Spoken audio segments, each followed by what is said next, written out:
De l'extérieur, il n'y a pas de doute. Cet édifice est une synagogue située dans la localité de Matzliar, dans la périphérie de Tel Aviv. Une synagogue un petit peu particulière, puisqu'ici les fidèles doivent ôter leurs chaussures avant d'y pénétrer.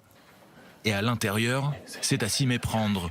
Des tapis ont remplacé les sièges, car les Juifs qui viennent prier ici ont pour coutume de le faire à même le sol, en s'agenouillant et en se prosternant.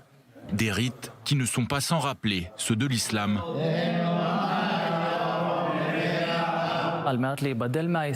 Aux alentours de 700 ans après Jésus-Christ, pour se différencier de l'islam, le judaïsme rabbinique a décidé de ne pas continuer à prier comme les musulmans et que la prière se ferait donc désormais de façon assise et plus en se prosternant. Bienvenue dans l'une des 10 communautés juives karaïtes que compte Israël, un courant du judaïsme reconnu par l'État qui s'oppose pourtant au courant rabbinique. Alors que ce dernier domine largement le judaïsme depuis plusieurs siècles, les juifs karaïtes auraient représenté jusqu'à 40% de la population juive mondiale jusqu'au Xe siècle de notre ère. C'est à partir de là qu'ils ont commencé à être considérés comme des hérétiques par les rabbins, qui ont cherché à les exclure de la communauté juive.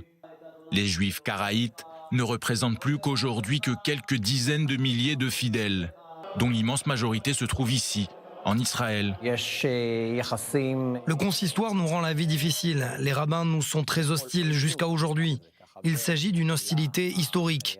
Dans le judaïsme karaïte, les rabbins ne sont que des messagers qui interprètent la Torah au sens propre.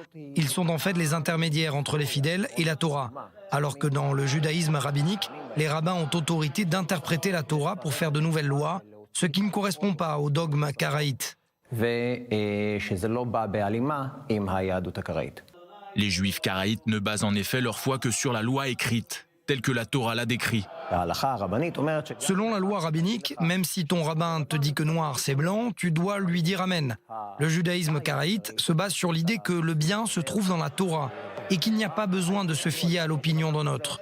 La compréhension de la Torah dépend de l'individu.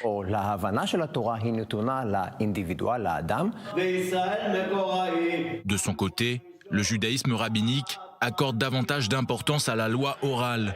Une loi orale interprétée par des hommes qui n'a donc rien de divin, selon le judaïsme karaïte.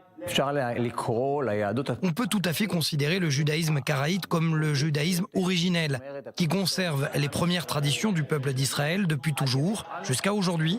Le judaïsme karaïte, c'est en fait le diamant dans la couronne.